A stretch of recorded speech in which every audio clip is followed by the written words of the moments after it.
Bart's Bees, and guess what? It's November, but it's 60 degrees out.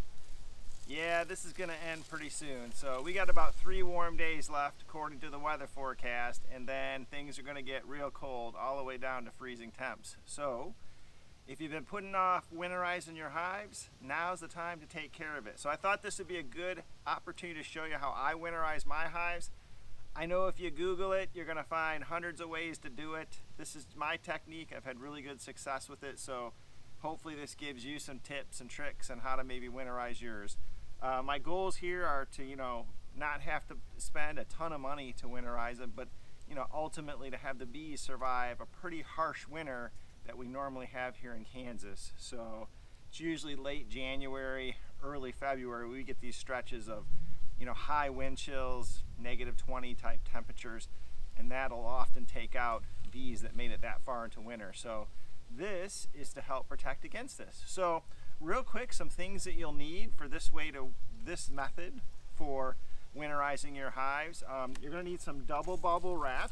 So I like to have the double bubble that has both the silver and the white. And the reason here is, I don't want to blind my neighbors by wrapping all my hives in the shiny silver. So I always put the white side facing out, which is not dissimilar than most beehive boxes are painted white, although mine aren't. So, double bubble wrap. You're going to want some, it's called tuck tape here, or some really good high quality duct tape so that you can seal up seams and tighten this all up when you wrap your hive. You're going to need a tape measure to measure this. You're going to need something to cut it with. And then here's just a cheap kind of Tupperware dollar store box storage container basically. It has a lid on it. What this is going to do is hold sugar, so that's what the 4 pounds of sugar is here for. What you're going to want to do with this is just cut a hole in the bottom, and I'll show you how this works in a minute. So there you go. Wow, somebody barked. But anyway, this is where you're going to put some dry sugar as an emergency resource for your bees, towards the latter part of winter. A couple other things you're going to want. Certainly you're going to need an empty box. This can be a medium or a deep. I have a lot of deep, so that's what I'm going to use, but you can use either one. And then last thing here is you're going to need to get some burlap bags.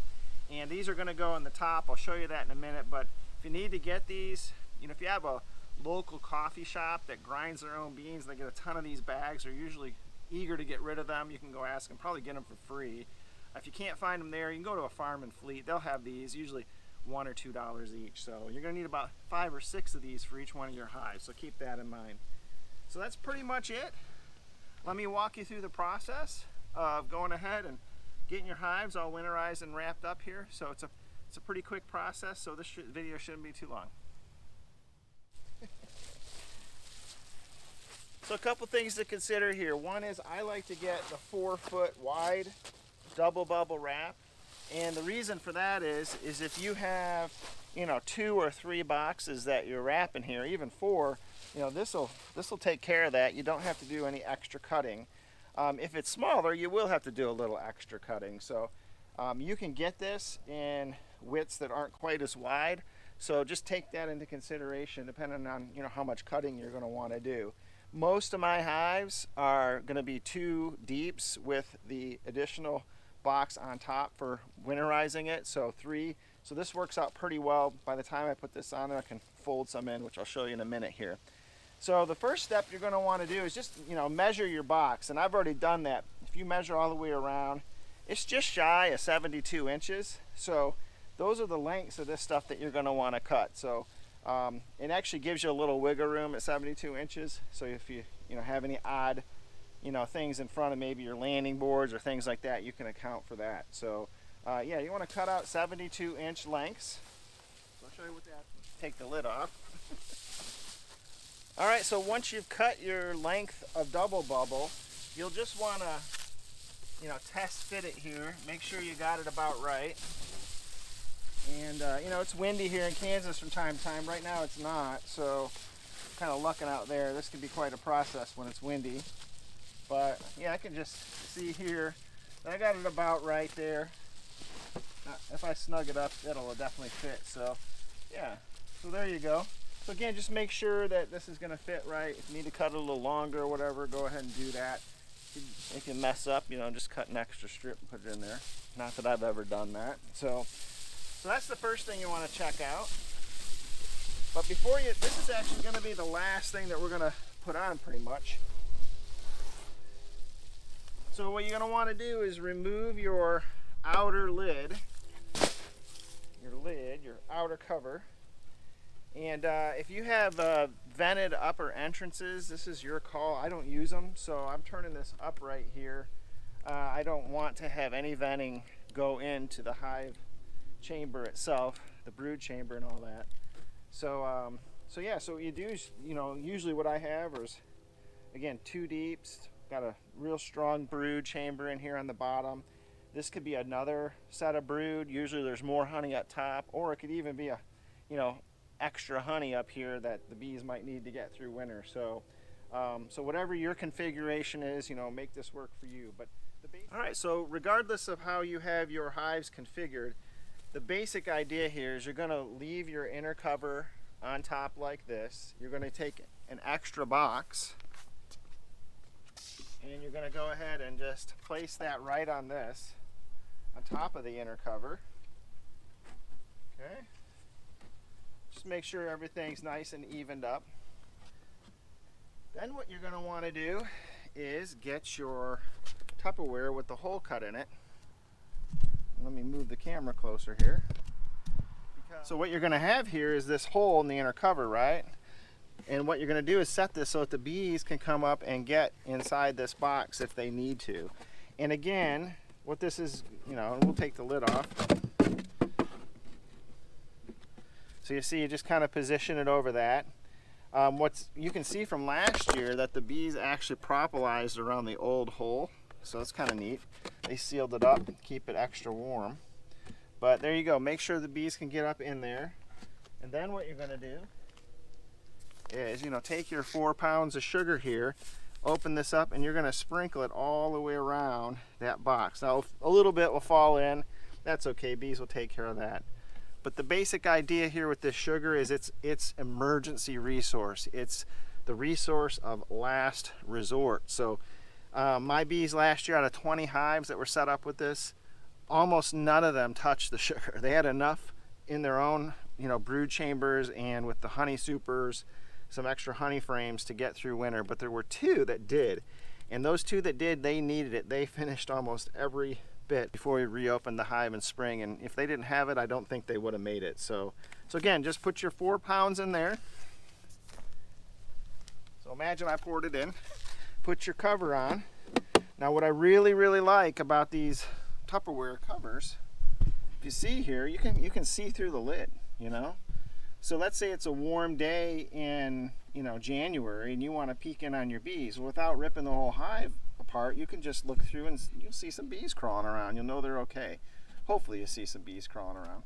So now what you're going to want to take is, you know, 5 or 6 of these burlap bags and just kind of tuck them in inside here. Real, you know, make sure the box stays put, the Tupperware box, so the hole is there and the bees can get up through it.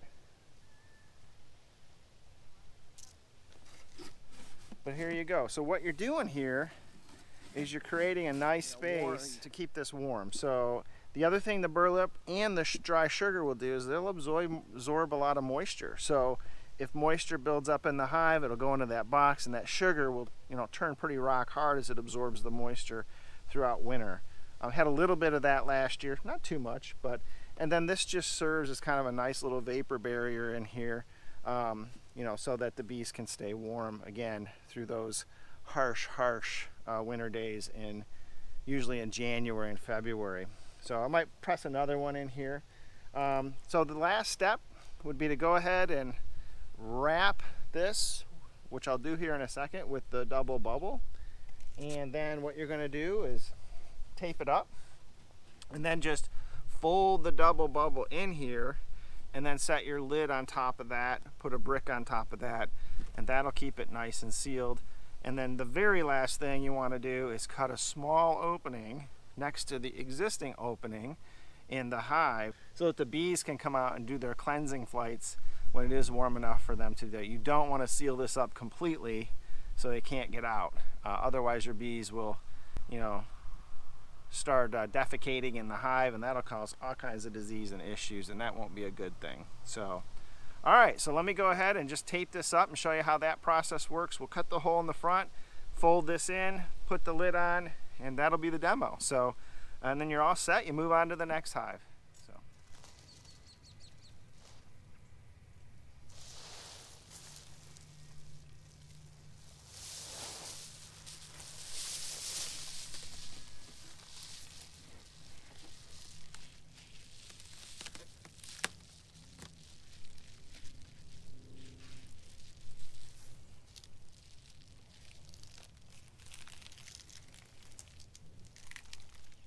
Yeah, it's easiest just to start on a corner here and tape right to the box. This will peel right off in spring, so you don't have to worry about ruining your box. And then the trick is, what I like to do is have one piece just ready to kind of tack it into place as I pull it around.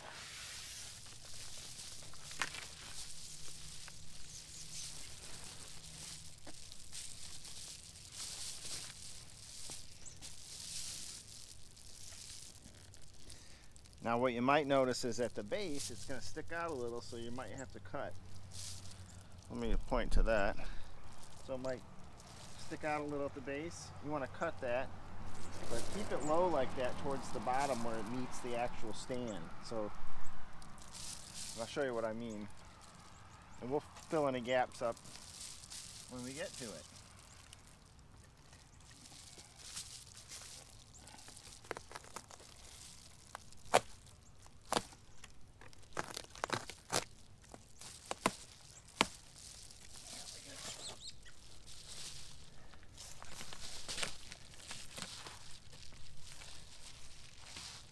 Again, we get it nice and tight.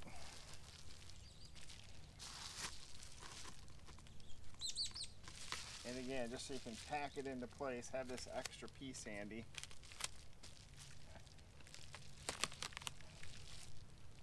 And then we'll do a little cut. Oh.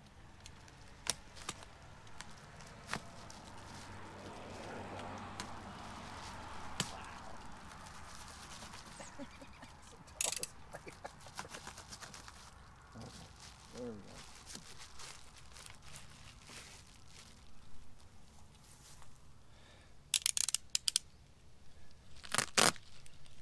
Now you can finish this off.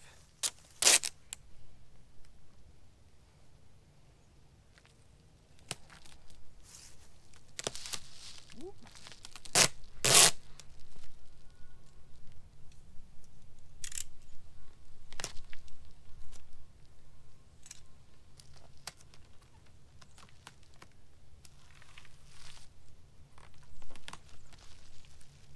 Just pull it nice and tight.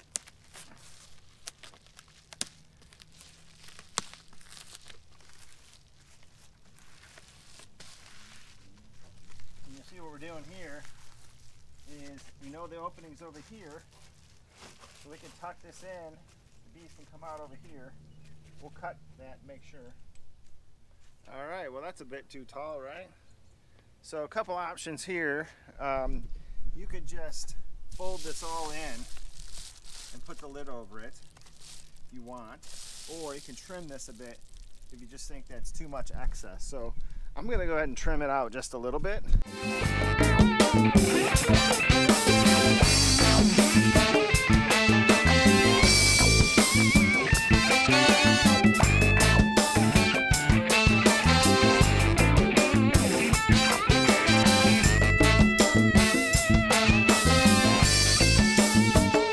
Okay, so that's a little bit more trim. So again, remember, we're going to have the burlap in there lightly over the box of sugar. And now what we want is we just want to fold this in gently and then put the cover over it. So it helps if you have a little bit of an oversized telescoping lid.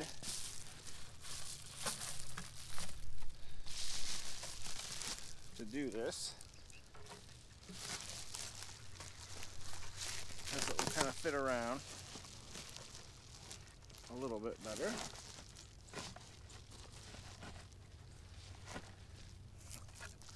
If you can get it to go over, great. There we go.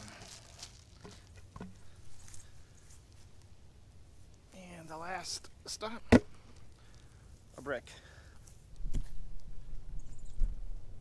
So there you have it, a hive is wrapped. Now the last thing I want to do is just make sure that we have a tiny little opening here.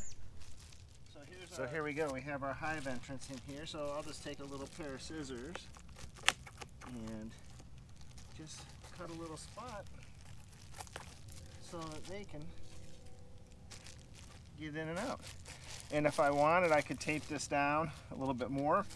I probably will when I actually get out in the apiary and do that. But again, give them a little entrance here so they can get in and out if it's warm weather and they need to do any cleansing flights. A quick way to winterize your hives.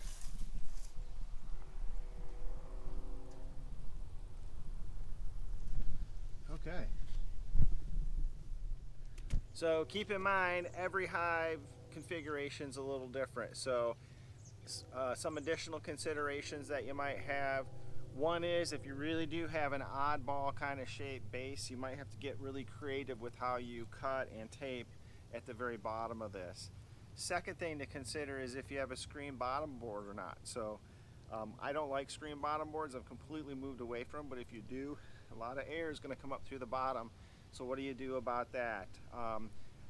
Some of the older bases that I have that actually have the screen bottom board, I take a plastic bubble mailer that I got again at the dollar store. You can tell how often I go to the dollar store, and I insert it over that or under that screen, and then I shove a burlap bag underneath to push it up against the screen, and that pretty much takes care of that problem.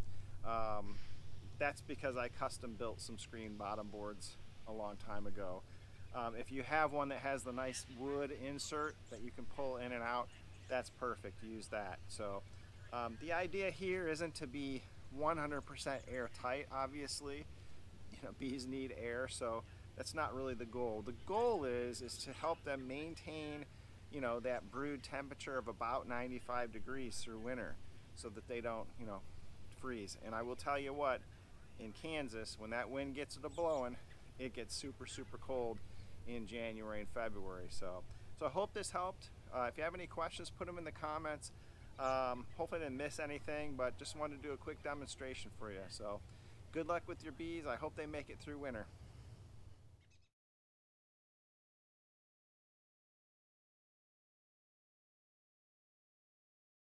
Look in and see, are they still alive? And this is the Egypt hive, and they sure are, eating away at that sugar. This is a dollar store bin that I bought, cut a hole in the bottom, just poured a bag of sugar in there, close it up, and voila. So, you know, all this rapid round feeder discussion and all that kind of stuff, you can do it for $1. So there you go. I'm gonna check one more while I'm out here before it gets too cold. So, but bees looking like they're hunkered down for winter, waiting for spring.